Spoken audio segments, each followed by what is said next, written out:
Vanessa Montgomery has been working Georgia elections for 7 years. She started out as a greeter and now is a poll manager in Bartow County, a predominantly Republican district an hour northwest of Atlanta.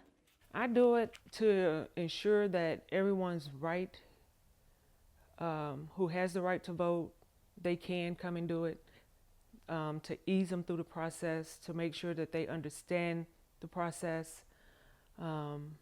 And I do it because I like doing it. I enjoy coming out and greeting the people and interacting with them, and I just enjoy it. But an incident in January of 2021 left Montgomery questioning whether she'd ever come back. After the polls closed in Georgia's U.S. Senate runoff, Montgomery, a retired Army officer, packed up the ballots and headed to the election headquarters with her daughter.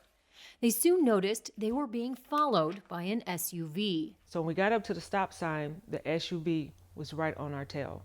Like, if she would have stayed there too long, they would have hit us.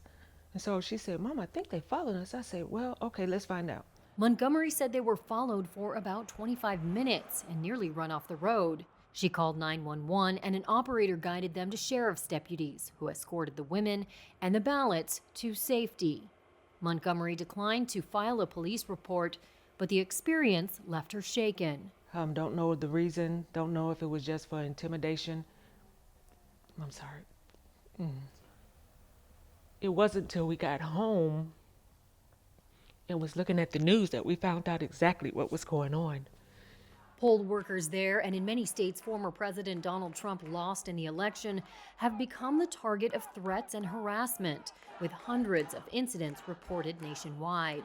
A poll published in the spring by the Brennan Center for Justice at the New York University School of Law found 1 in 5 local election officials said they were somewhat or very unlikely to stay in their jobs through the 2024 contest.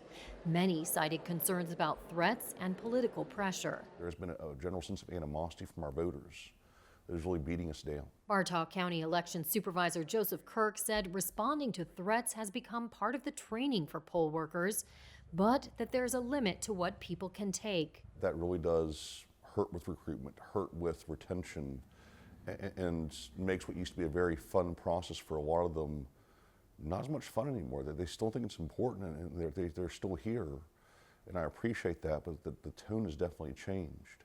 Early voting in the U.S. midterm elections began on Monday in Georgia. Montgomery thought long and hard about her decision and, against the wishes of some of her family members, chose to return. If I allow people to intimidate me like that and take away something that I enjoy doing, they have the power over me. And if someone has the power over you, then they think they can do anything to you that they want to do. And I didn't want that to happen to me.